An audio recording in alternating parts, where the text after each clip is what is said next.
Shalom, shalom, frères et sœurs en Christ, soyez bénis, dans le nom du Seigneur Jésus-Christ. Soyez bénis, fortifiés. Et le Seigneur, dans sa grande miséricorde, vous donne encore la persévérance, la constance, la fidélité, la foi, la charité et l'amour. Soyez bénis, soyez fortifiés toujours. Et nous prions toujours pour nos frères et sœurs qui ne se sentent pas bien. Et le Seigneur, dans sa grande miséricorde, vous donne le rétablissement dans son nom puissant, vous donne la force de continuer encore l'œuvre du Seigneur. Frères et sœurs, nous allons libérer un message du Seigneur dans le livre de Matthieu. Nous allons lire Matthieu chapitre 21. Matthieu chapitre 21, ça sera précisément le verset 28. Nous allons laisser ce moment dans la main du Seigneur, disposant nos cœurs et nos âmes afin de recevoir la parole du Maître. Car le Seigneur dit, « Mes brebis entendent ma voix et mes brebis me suivent. Mes brebis entendent ma voix et mes brebis me suivent. » Alors soyez bénis dans vos applis ou la Sainte Bible et nous allons partager ces moments ensemble. Éternel mon Dieu, mon roi, nous te bénissons. À toi l'honneur, la gloire, puissance et force, maître véritable. Prends le contrôle car tu es l'alpha et l'oméga. Ces moments est entre tes mains. Nous sommes dans ta présence, Seigneur. Nous te remercions pour tous les âmes disposées, les cœurs disposés. Nous te remercions pour ta parole qui régénère, qui fortifie et qui guide. Elle qui est la carte qui guide.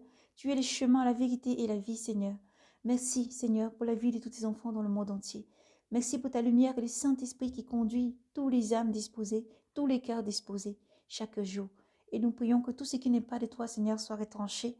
Tu es la force et la puissance, Seigneur Jésus. Tout de mon esprit méchant, mauvais, s'élevant contre ce message, qui ne confesse pas ton nom, Seigneur, nous déclarons qu'il soit lié dans le ciel comme sur la terre. Au nom de Jésus-Christ, et jeté en enfer. Merci, Seigneur, pour tout ce que tu es, pour ta grâce qui accompagne ce message, ton amour et ton shalom qui se pose chaque cœur. Nous avons prié en ton nom saint, Jésus. Amen. Nous commençons donc la lecture. La parabole des deux enfants.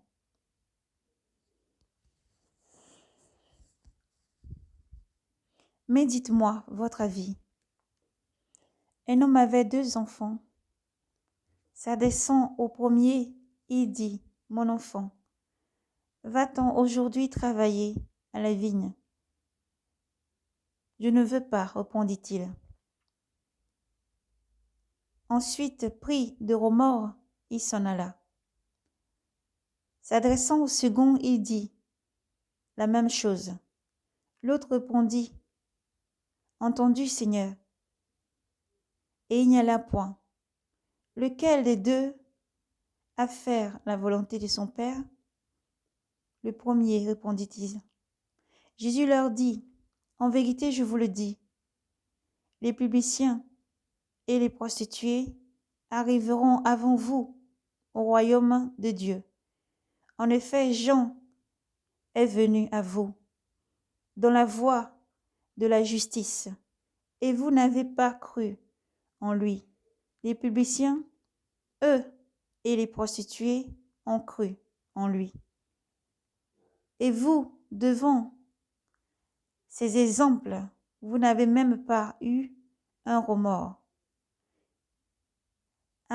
tardif, qui vous fit cru en lui. » Parabole des vignerons homicide. Écoutez une autre parabole. Écoutez une autre parabole. Un homme était propriétaire et il planta une vigne. Il l'entoura d'une clôture. Il creusa un pressoir et il bâtit une tour. Puis il la loua à des vignerons et partit en voyage. Quand approcha le moment des fruits, il envoya ses serviteurs aux vignerons pour en recevoir les fruits. Mais les vignerons se saisirent, les serviteurs les battirent, les tuèrent, et l'autre, on les lapidèrent. Un troisième. De nouveau, il envoya d'autres serviteurs plus nombreux que les premiers, et il est très tard de même. Finalement, il leur envoya son fils. Mais les vignerons, en voyant le fils, se dirent, devers eux, celui-ci est l'héritier. Venez, tuons-le, que nous ayons son héritage. Et le saisissant, il le jeta dehors, au dehors de la vigne, et le tueront. Alors donc, que viendra le maître de la vigne? Que fera-t-il à ces vignerons-là?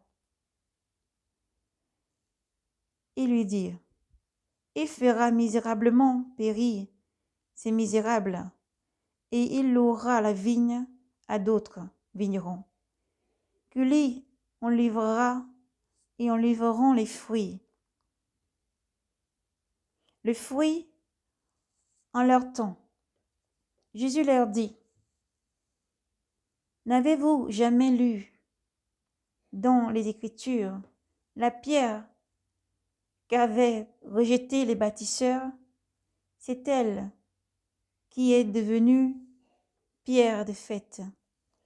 C'est là l'œuvre du Seigneur, et elle est admirable à nos yeux. Aussi je vous le dis, le royaume de Dieu vous sera retiré pour être confié à un peuple qui lui fera produire des fruits. Celui qui tombera sur cette pierre s'y fracassera, et celui qui en tombera, elle l'écrasera. Les grands prêtres et les pharisiens, entendant ces paroles, comprirent bien qu'il leur visait. Mais, toutes en cherchant à l'arrêter, ils eurent peur. Ils eurent peur des foules, car elles tenaient pour un prophète. Car elles tenaient pour un prophète. Gloire à Jésus. Nous poursuivons au chapitre 22. Et Jésus se mit à leur parler encore en parabole. Il en va du royaume des cieux comme d'un roi qui fit un festin de noces pour son fils. Il envoya ses serviteurs convier les invités aux noces, mais eux ne voulurent pas venir. De nouveau, il envoya d'autres serviteurs avec ces mots. Dites-leur aux convives,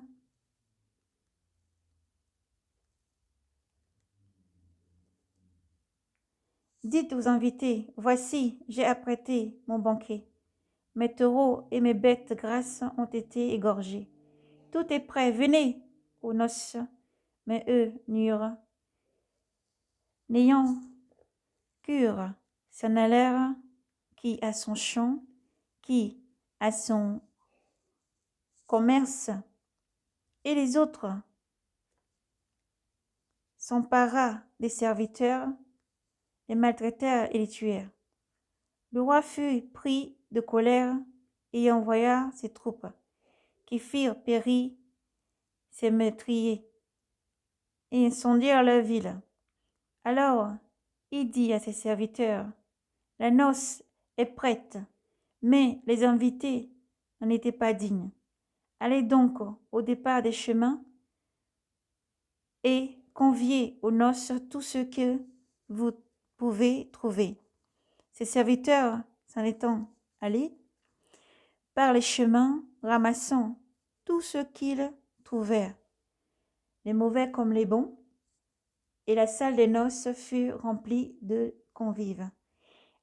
Le roi entra alors pour examiner les convives, Et il aperçut là un homme qui ne portait pas les tenues de noces.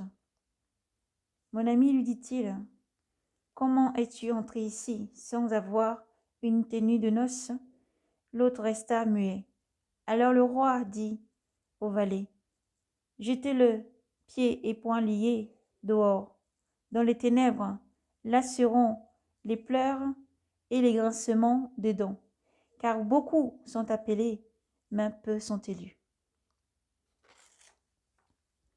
Gloire à Jésus. Nous vous bénissons dans le nom du Seigneur. Le message est dans la lecture donc que nous avons lu Matthieu chapitre 21, versets 28 à 22. À 22, nous avons lu aussi Matthieu chapitre 22, chapitre 1 à 14. Alors soyez abondamment bénis et fortifiés, frères et sœurs en Christ. Le Seigneur parle toujours et alerte. Il prépare son épouse, il prépare son église. Jésus-Christ n'est pas absent, il est présent. Le Saint-Esprit qui est là à l'œuvre agit tous les jours. Alors le Seigneur appelle vraiment tous ses enfants à continuer à persévérer, à se préparer et à ne pas baisser la tête, à continuer à prier, à demeurer dans la lecture, à demeurer dans la sanctification et à continuer encore à propager l'évangile sans baisser les bras. Et le Seigneur, qui est Dieu, a tout préparé, tout est prêt. Et comme le Seigneur pouvait encore si bien le dire, il envoie au-devant de lui tous ses serviteurs conviés à la fête, tous ses invités sans exception. Et comme le Seigneur pouvait encore dire lorsqu'il les invitait, ceux qui étaient élus, n'était pas prêt, le Seigneur envoie encore au-devant de lui ses serviteurs chercher dans les recoins, les endroits, tous ceux, bons ou mauvais, les prostituées ou autres. Et le Seigneur appelle tous ses enfants vraiment à venir à lui. Le Seigneur nous a montré dans une petite vision, nous voyons dans cette vision encore que le Seigneur envoyait des serviteurs.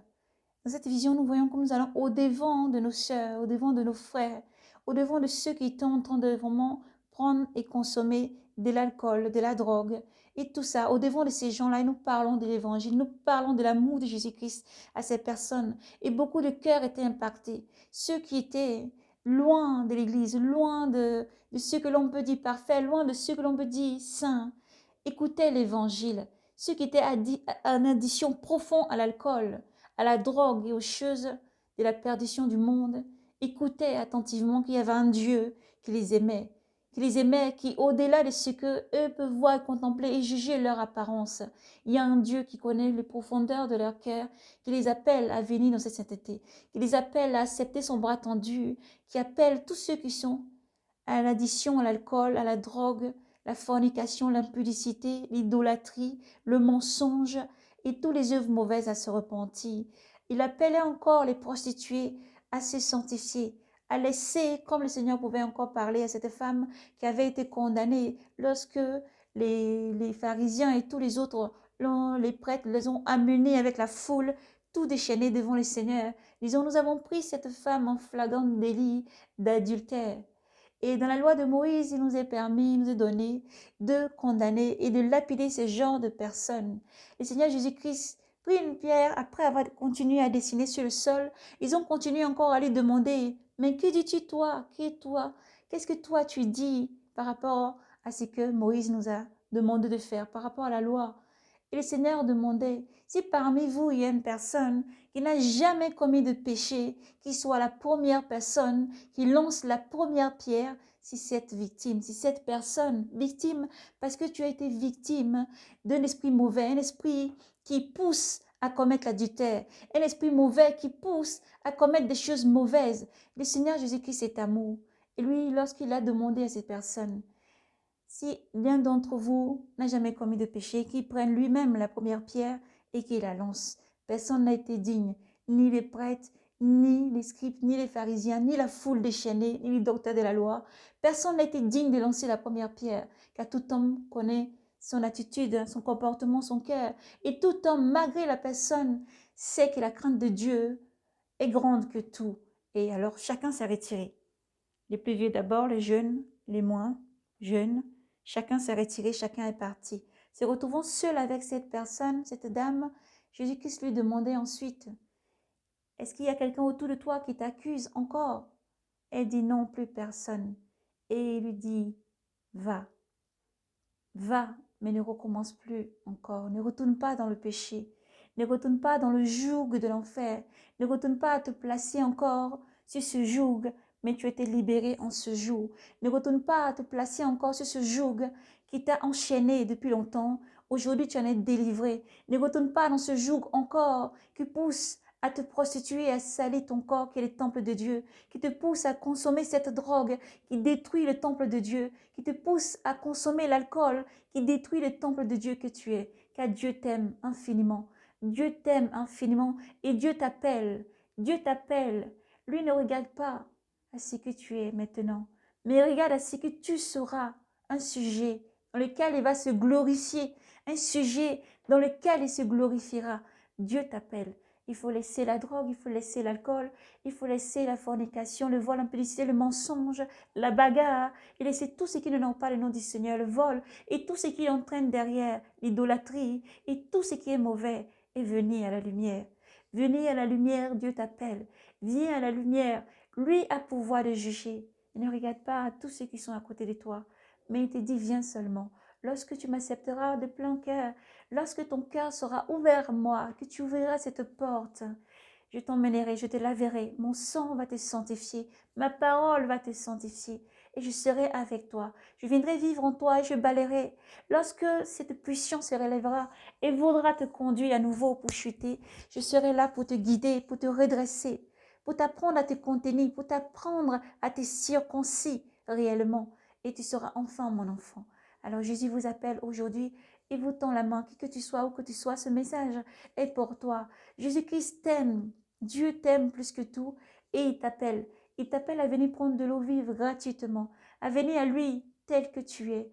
Tel que tu es, viens à lui, redresse-toi. Quel que soit ce qui ait pu te faire tomber, redresse-toi, redresse-toi, relève-toi. Prie et crois qu'il y a un Dieu puissant et souverain qui est là près de toi pour te redresser, car il t'aime. Jésus-Christ t'aime plus que tout. Il t'aime et t'étend la main. Il t'aime, il est près de toi. Il attend juste que tu acceptes la main tendue afin de te sauver. Et à tous nos frères et sœurs, continuez à persévérer dans la prière, continuez à travailler.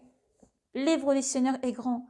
À tous ceux et celles que le Seigneur appelle, même que dessus le cœur, ou qui dit oui, mais finalement je n'y vais pas, parce que je suis découragée. Finalement je n'y vais pas, parce que je sais que quand je vais m'engager sur ce chemin, peut-être encore ma famille va m'abandonner, mon père, peut-être ma mère, peut-être les deux mêmes, peut-être mes frères, mes amis, mon entreprise, l'endroit où je suis, mon quartier, ma ville. Mais non, je regarde tout ça et je dis non, je ne peux pas m'engager.